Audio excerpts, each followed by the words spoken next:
Paulo Freire é uma pessoa insubstituível. Você diria, bom, toda pessoa é, e é verdade. Mas ele é mais insubstituível não por uma arrogância que ele nunca teve, mas porque sem a presença dele da educação, né, contemporânea, nós teríamos uma redução muito forte da nossa capacidade de pensar, de fazer, de agir melhor, de não sermos alienados naquilo que fazemos. Né? Paulo Freire não é uma unanimidade, ele não desejava sê-lo. Aliás, ele dizia que se ele o fosse uma unanimidade, é sinal de que ele estava fazendo errado uma parte do que fazia. Afinal de contas, não se faz as coisas apenas a favor de algo, se faz também contra algo. Portanto, na trajetória, ele encontrou, ainda bem, adversários em relação àquilo que fazia. Por isso, Paulo Freire, ele é uma pessoa que exubera na história. Não dá para pensar, repito, a educação na contemporaneidade sem ele. A partir dele, a educação no mundo toma uma outra perspectiva, né? Mas, por outro lado, nós temos de ir além do Paulo Freire. Paulo Freire dizia algo que representa bem ele mesmo. Ele dizia: fazer como Paulo Freire não é fazer o que o Paulo Freire fez, é fazer o que ele faria se ele estivesse aqui agora. Isto é, não é imitá-lo, mas é nele se inspirar. Por isso, ele, uma pessoa admirável, pode ser admirado à distância como alguém especial ou pode ser seguido como um inspirador e, portanto, uma admiração, né, que se dá na prática, na vida. Duas coisas são fortes, né, na pedagogia freiriana. Ele foi um grande filósofo da educação. Mais do que alguém que propôs uma metodologia estrita, né, no campo da educação de jovens e adultos, ele foi um filósofo que pensou o lugar dialógico, do diálogo na formação. Não é uma coisa exclusiva dele, outros autores pensaram também, né, outros autores tiveram inspirações assemelhadas, mas ele conseguiu ordenar esse tipo de reflexão sobre o lugar do diálogo e a construção do conhecimento como sendo o resultado de uma relação e não de uma iluminação que alguém sábio coloca sobre alguém ignorante. Essa perspectiva, ela é muito decisiva na educação contemporânea como sendo um ponto de partida para a compreensão do lugar, de fato, né, da relação ensino-aprendizagem. Uma segunda percepção que Paulo Freire trouxe à tona é que ele resolveu refletir, e o fez bem, sobre uma pedagogia do oprimido. Não era uma pedagogia com o oprimido, nem uma pedagogia para o oprimido, nem uma pedagogia pelo oprimido, mas era uma pedagogia do oprimido, isto é, análise e estudos que ele fez que permitiam que se falasse de dentro para fora. Alguma coisa que permitisse a quem sofre opressão em qualquer atividade, que ela parta daquilo que é nela, sua liberdade, sua autonomia, sua emancipação, para que ela fale por ela mesma, em vez de ser por outros falada ou calada. E nesse sentido, a educação como prática da liberdade, que é o título, aliás, né, de um livro do Paulo Freire, é aquilo que marca como segunda linha a sua formação. O filósofo da educação que fala do diálogo, o filósofo da educação que coloca a liberdade, a autonomia, a emancipação como sendo o horizonte da educação. Eu conheci Paulo Freire pessoalmente em 1979 no Tuca, quando ele, voltando do exílio, ao ser buscado, inclusive, pelos emissários do Dom Paulo Evaristo Arnes, com quem, né, ele conviveu, aliás, dois homens chamados Paulo e dois homens que nasceram com uma semana de diferença, né, no mesmo ano, no mesmo mês. Paulo Evaristo Arnes, no dia 14, né, de setembro de 1921, na cidade de Forquilinha, em Santa Catarina, e Paulo Régulos Neves Freire, né, no dia 19 de setembro de 1921. E, portanto, quando Paulo Freire, voltando do exílio, em 1979, foi acolhido no Tuca, com milhares de pessoas do lado de dentro e de fora do teatro, quando voltou, né, depois de 15 anos de exílio, eu lá estava também, como um participante para recebê-lo. Mas eu não o conhecia pessoalmente, eu conhecia como autor, né, conhecia como uma inspiração.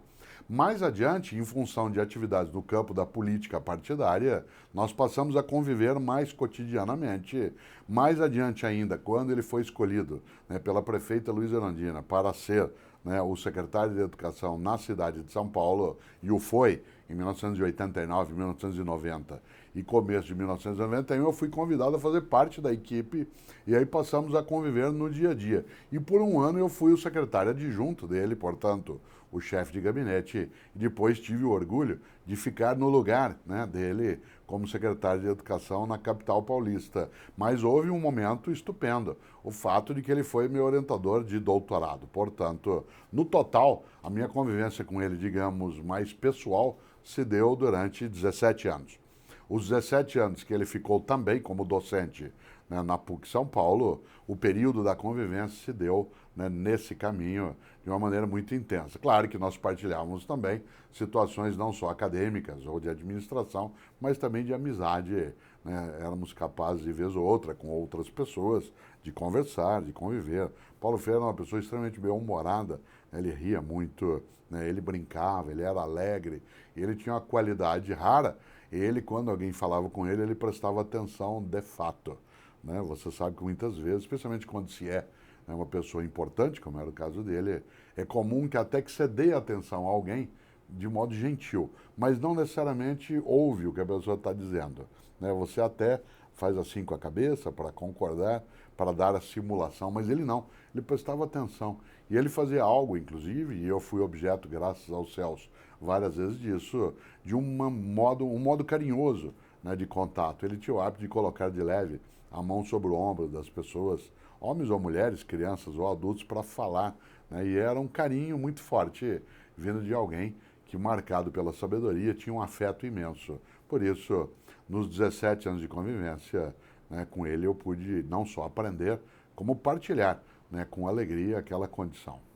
O grande legado de Paulo Freire é que nós acabamos achando que tudo que ele escreveu a partir de 1968, hoje parece óbvio. Isto é, hoje quando as pessoas voltam a ler Pedagogia do Oprimido, elas dizem, mais claro.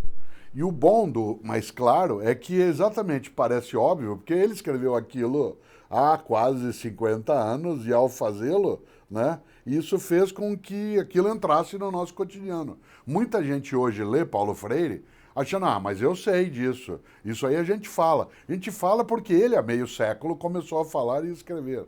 E por isso esse é o grande legado, parecer óbvio, né? E a obviedade que vem agora, ela aparece exatamente porque foi ele que fez há 50 anos. E ao fazê-lo, isso entrou tanto no nosso dia a dia, entrou tanto na nossa reflexão, no nosso trabalho, que a gente começa a achar, né, que aquilo é evidente. É claro que é assim, mas quando ele fez não era. Quando ele escreveu não era. Essa é a grande herança. É alguém que vem e traz uma coisa que é nova, mas não é mera novidade. Porque a novidade vai embora. O novo vem e fica.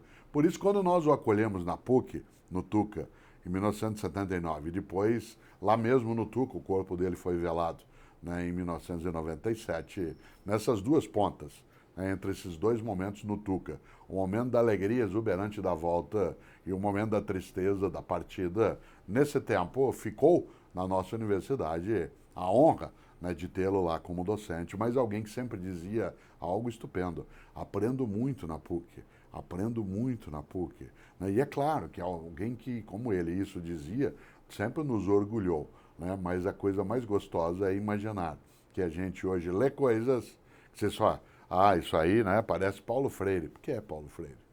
A grande diferença entre um democrata e um autoritário é que o democrata acha que o autoritário tem o direito de pensar como pensa, enquanto que o autoritário acha que o democrata não deve pensar como pensa, né? Nesse sentido, Paulo Freire, por exemplo, vivo estivesse, olharia esses protestos e diria, bom, né, é claro que eu não sou unânime, como não é.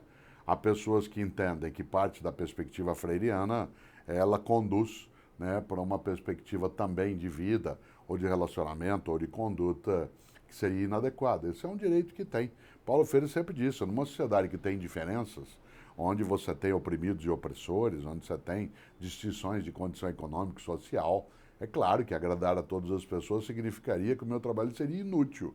Isto é, todas as vezes que todas as pessoas acham ótimo aquilo que você está fazendo e aquilo que você faz, ele mexe com direitos e privilégios de alguns, é evidente que se isso não afeta ninguém, é sinal de que o trabalho, né, não está funcionando. Por isso, no Brasil, vem se tornando até recorrente algo que não acontece em outros países. A valorização sobre Paulo Freire fora do Brasil ultrapassa, no mínimo, em dobro, a valorização que ele tem aqui. Isso também não é tão estranho. Afinal, a imersão de Paulo Freire no campo da política partidária, da ideologia, ela se deu aqui no Brasil. E, nesse sentido, é aqui que se daria também, né, o combate nos vários territórios. Por isso, é claro que um sueco, né, um dinamarquês, um norte-americano, povos que homenageiam Paulo Freire, que tem cátedras com o nome dele, ele que ensinou em Harvard sobre ele mesmo, né, antes até, né, de sair para o exílio na Europa, é evidente que o grande confronto negativo em relação à perspectiva de Paulo Freire se daria mesmo no Brasil, onde ele teve a sua prática, a sua posição, a sua opinião. Portanto, onde ele existiu, né, de maneira mais extensa. Mas a unanimidade seria estranha. Olha, se Paulo Freire tivesse tido esse poder de inserir nas escolas aquilo que alguns dizem que foi inserido, o país seria bem diferente do que ele é. Não haveria tanto canalha, não haveria tanto patife, não haveria tanto calhorda, não haveria tanta gente nojenta, porque o que o Paulo Freire introduziu na pedagogia foi a amorosidade, a fraternidade, a liberdade. Em nenhum momento ele disse discrimine, segregue, furte, né, suje, ao contrário. Por outro lado, é claro que as pessoas que não concordam com ele têm o direito de fazê-lo.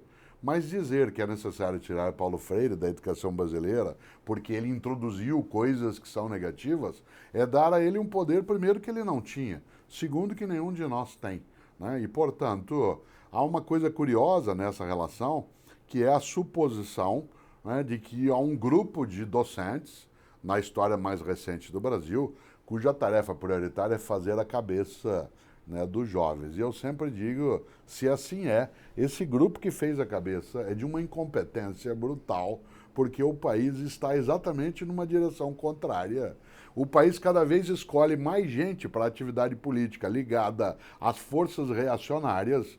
Se o grupo tem esse poder dentro das escolas de fazer a cabeça de crianças e jovens, deu errado então, porque cada vez mais as pessoas que estão na atividade são piores do que elas eram, né? E aqueles que são eleitos são colocados num campo muito mais conservador ou reacionário. Portanto, talvez a acusação sobre aqueles que seguem Paulo Freire não devesse ser de que fazem, né, a cabeça dos jovens, mas de que são incompetentes para fazê-la, né, de um modo que dê certo, porque, pelo visto, com toda a canalice que nós temos hoje, não deu certo. Era para formar gente boa. Isso é o que queria Paulo Freire.